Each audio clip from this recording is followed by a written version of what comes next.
The night was dark, and the air was thick with the scent of rain.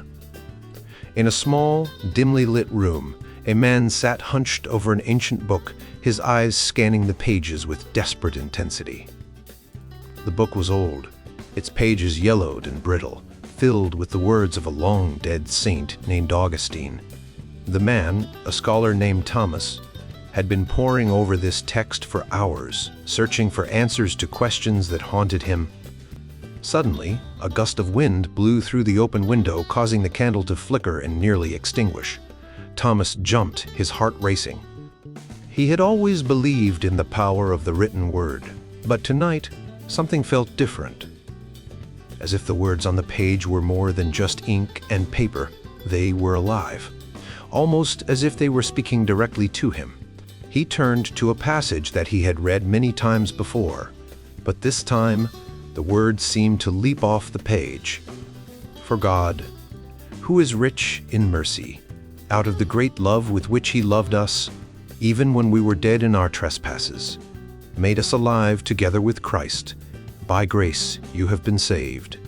It was a familiar verse, but tonight it felt like a revelation. Thomas's mind erased. What did it mean to be saved by grace? Was it a one-time event, or was it something that continued throughout life? He remembered the words of Augustine, who had written extensively on this very topic.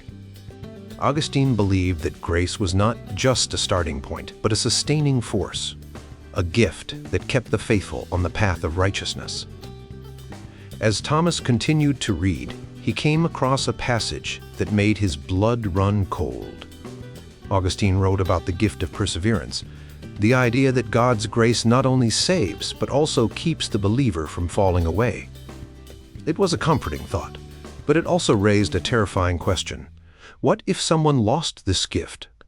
The room felt colder, and Thomas shivered. He thought about the people he knew, the ones who had once been so full of faith but had since strayed.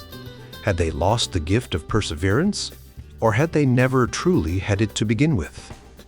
Thomas's thoughts were interrupted by a knock at the door. He hesitated, his heart pounding. Who could be visiting at this hour? He cautiously approached the door and opened it to find a young woman standing on the threshold, her face pale and her eyes wide with fear.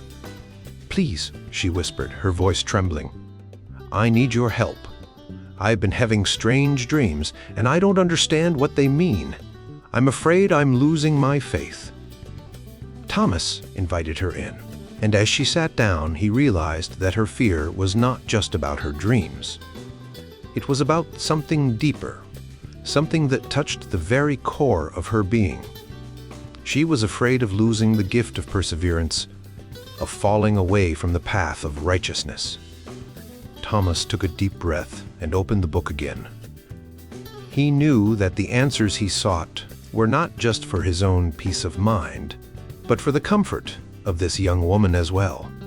As he began to read aloud, the words of Augustine seemed to fill the room, bringing a sense of calm and reassurance. God's grace is not a fleeting thing, Thomas said, his voice steady. It is a gift that endures, a light that never goes out, but it requires us to stay vigilant, to keep our hearts open to His will.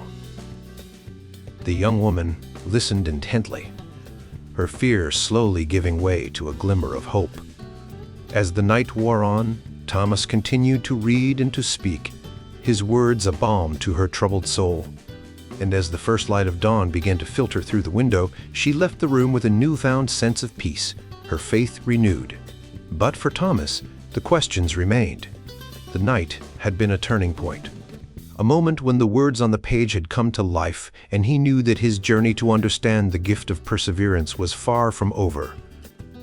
The road ahead was uncertain, but he was ready to face it one step at a time.